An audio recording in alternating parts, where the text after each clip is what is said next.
Assalamu alaikum guys and welcome back. Okay, let's get into today's story.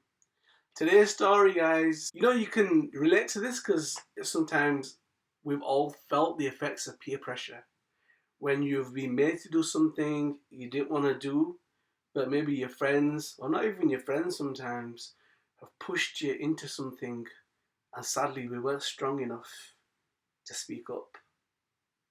There's times where you gotta stand up. One who kneels before his Lord can stand in front of anyone. Okay, there was a father and a son, and they had a donkey, and they were on a journey. So on this journey, they were passing quite a few villages on their way home.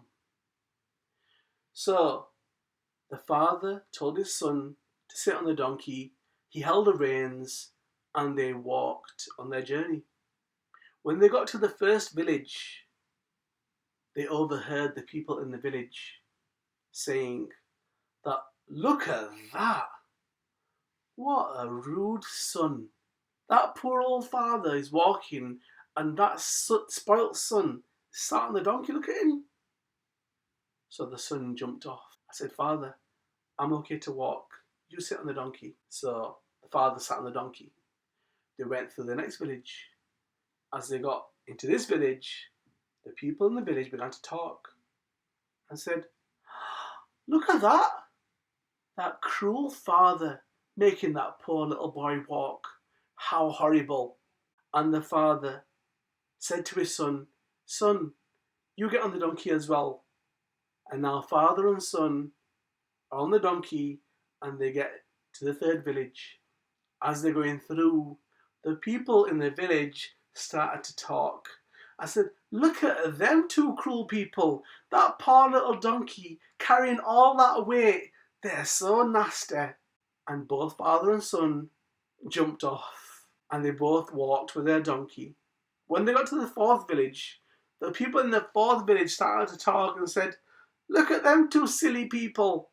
Oh my goodness, they've got a donkey and they're walking. How silly they are. How silly can you get?" And both father and son looked at each other. When they got to the fifth village, father picked the donkey up, put him on his shoulders and ran with his son as fast as they could to get out of there. Guys, look at the impact comments have. We don't even think much about it, don't it, guys? But it has a massive impact on you.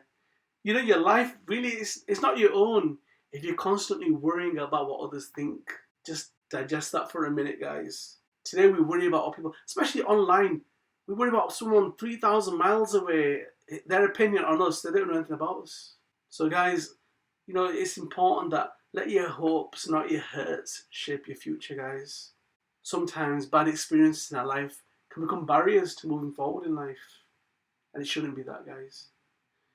And the other thing is that, guys, sometimes you've got to stand your ground. It's your life. And if you're doing something that's not wrong, that's your prerogative, guys. And sometimes, guys, we're too impulsive as well, isn't it? Somebody says something and it has a massive impact. It changes our whole mood, changes our whole life, changes our whole confidence. We've got to become a little bit thick-skinned, guys. Sadly, people will say things. It's important to have a balance in life, isn't it, guys? But yeah, it's not always going to be smooth sailing, but that doesn't mean the smallest thing derails us as well, isn't it, guys? We've got to be firm in our goodness, fair in our conduct, and kind wherever we are. Kindness enhances every action. And just because someone's not being very nice to you, that doesn't mean we have to repay their badness with our bad. No, it isn't, guys. We rise above that.